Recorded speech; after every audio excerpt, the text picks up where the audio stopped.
오늘 저에게 주신 말씀은 민수기 21장 1절에서 20절 말씀입니다. 1절부터 제가 한 절 읽고 교독하도록 하겠습니다. 네겝 지방에 살고 있던 가나안 사람 아라당은 이스라엘이 아다림 길로 오고 있다는 소식을 듣고 나와서 이스라엘과 맞서 싸워 그들 가운데서 얼마를 포로로 사로잡았다. 그때 이스라엘이 주님께 당한 것 같은 말로 서약하였다. 주님께서 이 백성을 우리 손에 붙이시면 우리는 그들의 성읍들을 전멸시키겠습니다. 주님께서 이스라엘의 간구를 들으시고 그 가나안 사람을 그들의 손에 붙이시니 이스라엘이 그들과 그들의 성읍들을 전멸시켰다. 그리하여 사람들은 그곳 이름을 호르마라고 부르게 되었다. 그들은 에돔 땅을 돌아서 가려고 호르산에서부터 홍해길을 따라 나아갔다. 길을 걷는 동안에 백성들은 마음이 몹시 조급하였다. 그래서 백성들은 하나님과 모세를 원망하였다. 어찌하여 우리를 이집트에서 데리고 나왔습니까? 이 광야에서 우리를 죽이려고 합니까? 먹을 것도 없습니다. 마실 것도 없습니다. 이 보잘것없는 음식은 이제 진절머리가 납니다. 그러나 주님께서 백성들에게 불뱀을 보내셨다. 사람들이 그것들이 사람을 보니 백성만이 많이 죽었다. 백성이 모세에게 와서 간구하였다. 주님과 어른을 원망함으로써 우리가 죄를 지었습니다. 이 뱀이 우리에게서 물러가게 해달라고 주님께 기도하여 주시기 바랍니다. 그리하여 모세가 백성들을 살려달라고 기도하였다. 주님께서 모세에게 말씀하셨다. 너는 불뱀을 만들어 기둥 위에 달아 놓아라. 몰린 사람은 누구든지 그것을 보면 살 것이다. 그리하여 모세는 구리로 뱀을 만들어서 그것을 기둥 위에 달아 놓았다. 뱀이 사람을 물었을 때 물린 사람은 구리로 만든 그 뱀을 쳐다보면 살아났다. 이스라엘 자손은 그곳을 떠나서는 오봇에 이르러 진을 쳤다. 오봇을 떠나서는 이예바림에 이르러 진을 쳤다. 그것은 모압 맞은편 해 돋는 쪽 광야이다. 또 그곳을 떠나서는 세렉 골짜기에 이르러 진을 쳤다. 또 그곳을 떠나서는 아르논 강에 이르러 북쪽 강변을 따라 진을 쳤다. 그곳은 아모리 사람의 경계로 이어지는 광야이다. 아르논 강은 모압과 아모리 사이에 있는 모압 경계이다. 그래서 주님의 전쟁기에도 다음과 같은 말이 있다. 소바 지역의 와협 마을과 아르논 골짜기와 모든 골짜기의 비탈은 아르골로 뻗어 있고 모압의 경계에 닿아 있다. 그들은 그곳을 떠나서 보엘에 이르렀다. 보엘은 주님께서 모세에게 백성을 모아라 내가 그들에게 물을 주마 하고 말씀하신 바로 그 샘이 있는 곳이다. 그때 이스라엘은 이런 노래를 불렀다. 샘물아 솟아나라 모두들 샘물을 노래하여라. 지도자들이 파고 백성의 물로들이 왕의 통치 지팡이들로 터뜨린 샘물이다. 그들은 그 광야를 떠나 맛다나에 이르렀다. 맛다나를 떠나는 나알리엘에 이르고 나알리엘을 떠나서는 바못에 이르렀다. 같이 읽겠습니다. 바못을 떠나서는 비스가 산 꼭대기 부근 광야가 내려다 보이는 모압 고원 지대의 한 골짜기에 이르렀다. 아멘.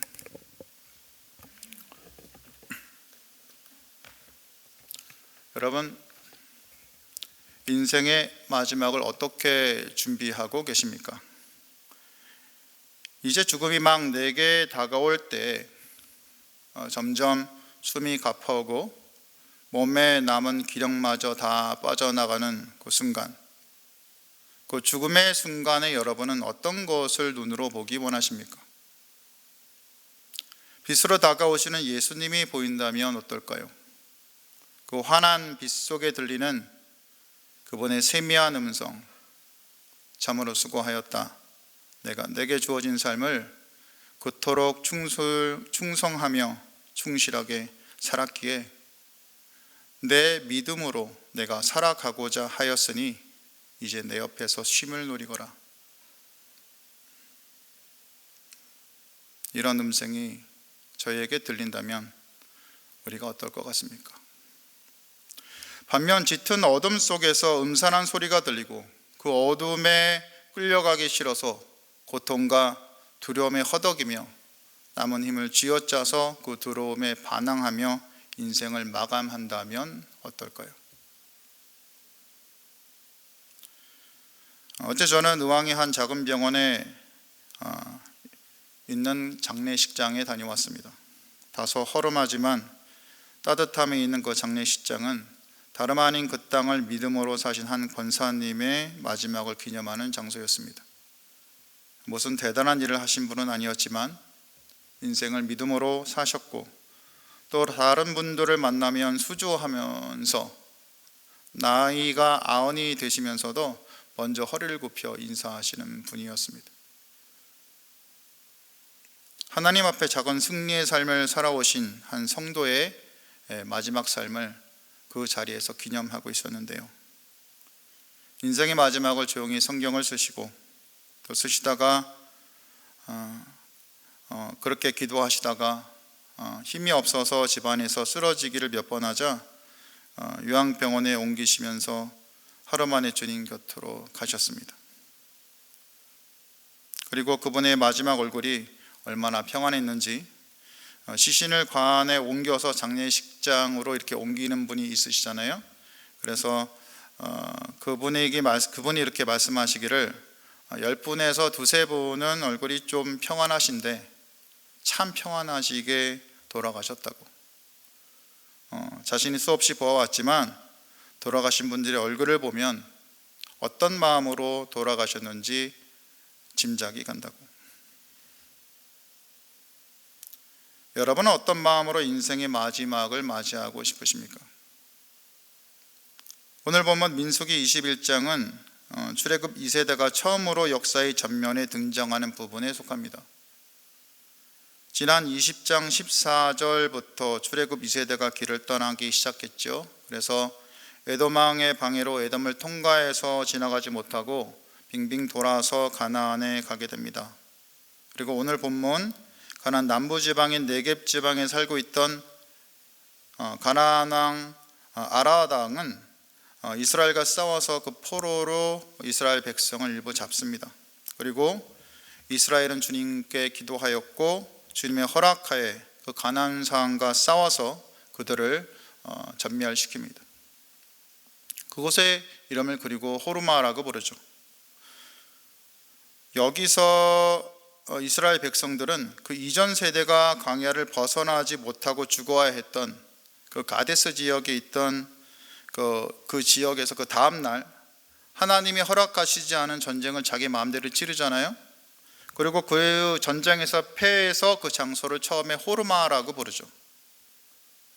그런데 이번에는 그 반대로 하나님의 허락하에 가나안과 싸웁니다. 그리고 승리를 이루죠. 역사의 잘못을 바로 잡으며 그것을 다시 호르마라고 부르게 됩니다. 그럼에도 그들은 에돔을 돌아서 가기 위해서 광야를 돌아서 홍해길을 따라가면서 다시 시험에 들기 시작합니다. 힘이 들었겠죠. 광야길을 걸어가니까 출발할 때와 달리 마음도 조급해집니다. 그리고 하나님과 모세를 원망하기 시작하는 거죠. 그들이 하나님을 원망하는 그 레파토리는 굉장히 이상하게 광야에서 죽음을 죽었던 그 전 세대들의 레파토리와 너무 유사합니다. 그 18번 레파토리를 보면 어째요 우리를 애굽에서 인도해 내서 이 광야에서 죽게 하는가? 이곳에는 먹을 것도 없어. 이곳에는 물도 없다. 이 하찮은 음식이 도대체 뭐냐? 하나님께서 주신 만나를 가지고 얘기하는 거죠.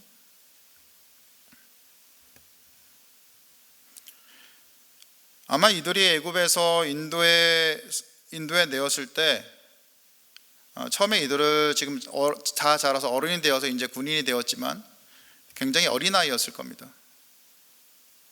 아닌 광야에서 태어난 자들이겠죠. 근데 이들이 자신들을 애굽에서 왜 이곳으로 인도했는지 물어보는 것이 아이러니 아닙니까?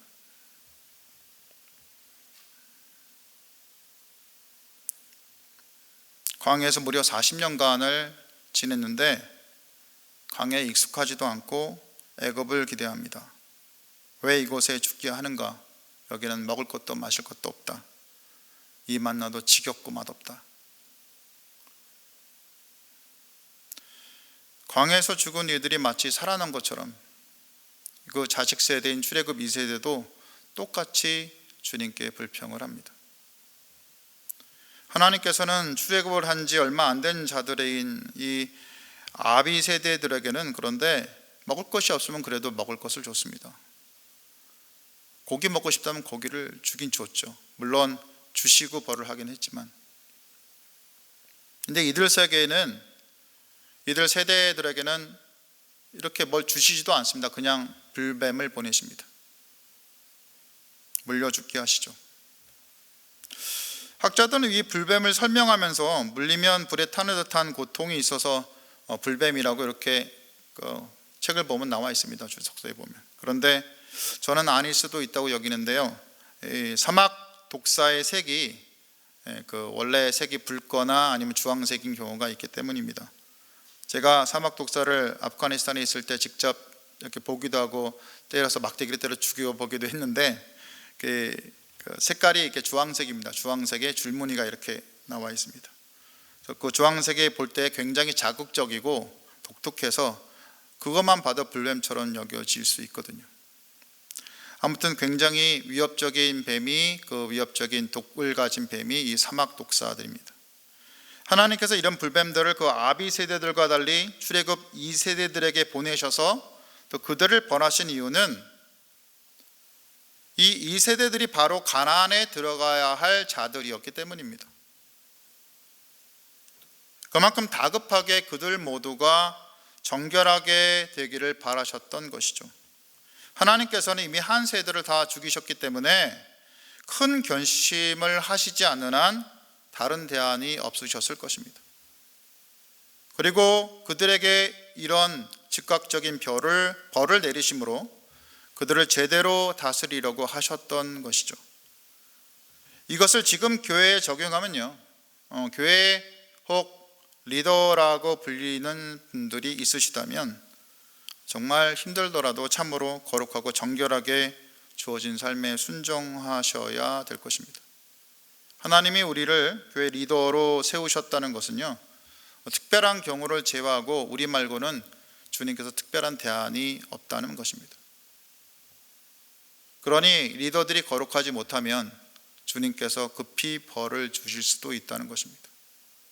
그러니 자신이 리더라고 생각하는 분들이 계시다면 그 행동을 함부로 하셔는 안 되고 두려워하셔야 된다는 것입니다. 불뱀에 물려 많은 사람들이 죽어나가자 그들이 회개하며 모세를 찾아옵니다. 모세가 하나님께 기도하였고 주님은 놋뱀을 만들어서 그것을 쳐다보는 자들은 누구든지 살 것이라고 말씀하십니다. 실제로 물린 많은 자들이 주님의 말씀을 듣고 놋뱀을 쳐다봅니다. 그리고 살았습니다. 하지만 여전히 주님을 무시하고 놋뱀을 쳐다보면서 이게 하는 것이 사람을 살려? 이렇게 의심하는 분들, 그런 자들은 모두 죽었습니다. 하나님께서 왜 이리 이스라엘 백성들에게 모질게 대하셨습니까? 왜 이렇게 많이 죽이셨습니까? 사실 그들을 세워서 전 인류를 구원하시고자 하는 하나님의 구원 계획이 있었기 때문입니다. 하나님께서는 그 여호와 하나님을 섬기는 백성으로 이들을 삼아서 전 인류의 생명을 구원하시려는 그 계획의 핵심을 이들에게 의지했기 때문입니다. 그런데 이들이 만약에 정결하게 믿음을 지키지 않으면 그 계획이 완전히 무너지는 것입니다. 이스라엘 백성들이 하나님을 믿는 자들로 자신들의 믿음을 지키는 것은 매우 중요했습니다.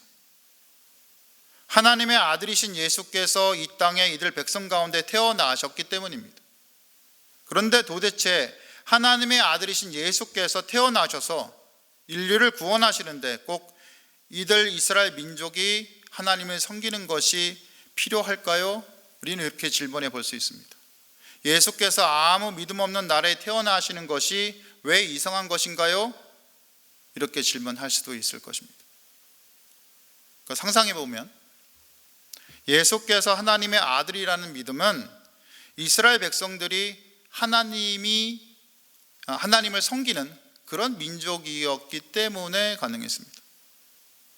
만약에 그들이 하나님의 믿음을 저버리고 고대 중동의 다른 태양신이나 다산의 신인 아세레 같은 신을 섬기는 자들이었다면, 그들을 믿는 자들이었다면 이들에게 하나님의 개념이 없기 때문에 예수께서 하나님의 아들이라는 것을 알지도 못했을 거고, 또 무시했을 것이고, 제자도 태어나지 않았을 것입니다. 더구나 예수님 역시 사람의 아들로 태어나셔야 됐기 때문에 우상을 숭배하는 집안에서 만약에 자라셨다면, 특별한 이유 없으면 우상을 숭배해야 하셨겠죠. 혹 하나님께서 마음을 주어서 믿음을 지키셨다고 해도 이 믿음을 전한 제자들을 세우는데 굉장히 애를 먹으셨을 것입니다. 그러니 하나님께서 이스라엘 백성들한테 믿음을 지켜서 그 정결함을 유지한 것이 얼마만큼 중요했는지, 하나님의 계획이 중요했는지 우리는 깨달을 필요가 있다는 거죠. 다시 말하면 하나님을 믿는 민족의 소중하면 이들이 하나님을 섬기는 자들이고, 또 그분의 말씀을 후대에 전하고 있으며 예수님이 오실 것을 알고 그분의 제자가 되며 다른 사람들에게 말씀의 증거를 전할 믿음의 근거를 만들어서 이들을 통해 교회를 세우고 복음을 전하는 데 있었습니다. 그러니 우리가 복음을 전해받고 이 땅에서 믿음을 소유한 이유는 바로 하나님께서 이스라엘을 강하게 다스리고 정결하게 하셔서 그들의 믿음을 세우시고 이들로 하여금 신앙의 유산을 지키게 하셨기 때문입니다. 그래서 하나님의 구원 사역으로 이 땅에 예수께서 오시고 우리를 구원하신 것입니다. 그러니 하나님께서 이스라엘을 강하게 다스리는 것을 보고 우리는 하나님을 잔인하다, 너무하다고 여기지는 말아야 한다는 것입니다. 그렇게 보일지 모르지만, 그냥 겉으로 보이기엔 그렇게 보일지 모르지만,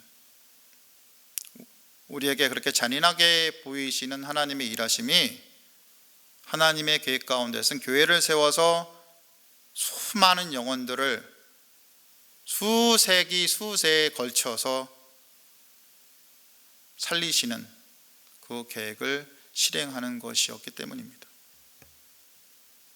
이처럼 하나님께서 놋뱀을 높이 장대 위에서 달아 놓으신 것은 이스라엘 백성들을 강하고 정결하게 세우게 하시기 위함입니다.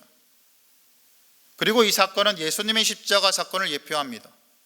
놋뱀을 쳐다보라는 하나님의 명을 듣고 쳐다본 자들이 살고 그 명을 무시하고 쳐다보지 않은 자들이 모두 죽었듯이 예수께서 자신을 위하여 죽으시고 부활하셨다는 그 십자가 믿음을 가진 자들, 즉 예수님을 믿고 그분의 제자로 사는 자들은 살고 그것을 무시하는 자들은 죽는 것입니다.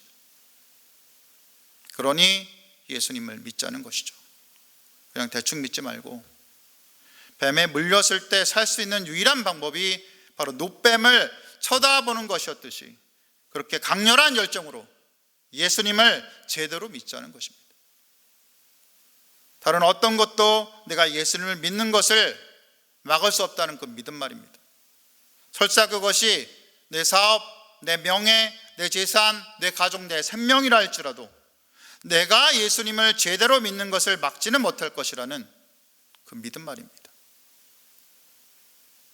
그 믿음을 지키느라고 예수의 제자로 사느라고 내 마음이 철저하게 무너지고 힘들더라도 내가 가진 모든 것들이 내 것이 아니라 하나님의 것이라는 것을 고백하며 주님께 철저하게 의탁하고 이 땅에서 예수 제자로 사는 것이 우리에게 주어진 삶이라는 것입니다. 이 믿음을 지키기 위해 오늘도 힘겹게 이리 부딪히고 저리 부딪히고 바둥거리는 것이 우리의 삶이라는 것입니다. 이 믿음을 우리가 잘 지키며 이 땅을 정말 잘 살길 바랍니다.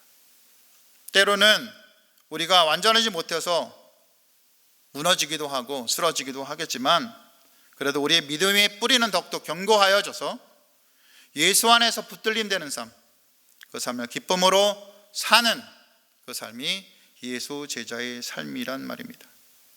내가 가진 것이 비록 작고 내 삶이 아무것도 아닌 것 같아도 그저 예수님을 믿음으로 벅차오르는 그 샘물 같은 기쁨을 누리는 삶말입니다. 이것이 예수 제자의 삶입니다. 그럼 다시 묻겠습니다. 여러분은 어떤 마음으로 인생의 마지막을 맞이하고 싶으십니까? 여러분은 마지막 숨이 끊어지고 천국을 맞이하려고 할 때 어떤 표정을 얼굴에 짓기 원하십니까? 그 마지막 순간 유일하게 남는 것이 무엇이겠습니까?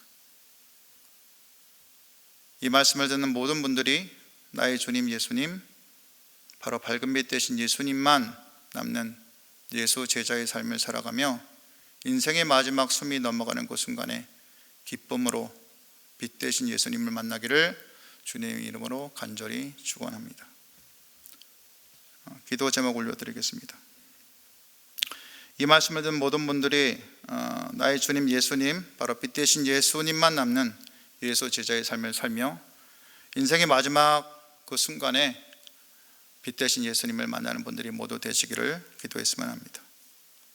두 번째, 교회가 이 어려운 시기에 하나님을 제대로 바라보면서 바른 길을 걸어가도록 교회의 진정한 머리이신 예수님께 모든 것을 의탁하며 자신의 삶을 예배로 올려드린 성도가 되도록 기도하시기 바랍니다. 마지막으로 열방에서 여러 어려운 가정 가운데에서 있는 우리 교회들과 그리고 선교사님들과 우크라이나와 아프가니스탄의 영혼들을 위해서, 북한의 영혼들을 위해서 기도해 주시고, 그리고 우리가 이번에 창립 12주년 부흥사경회가 이번 주에 있습니다. 이 부흥사경회에서 기도해 주시고 각자 개인 기도하시고 돌아가시면 되겠습니다. 기도하시겠습니다.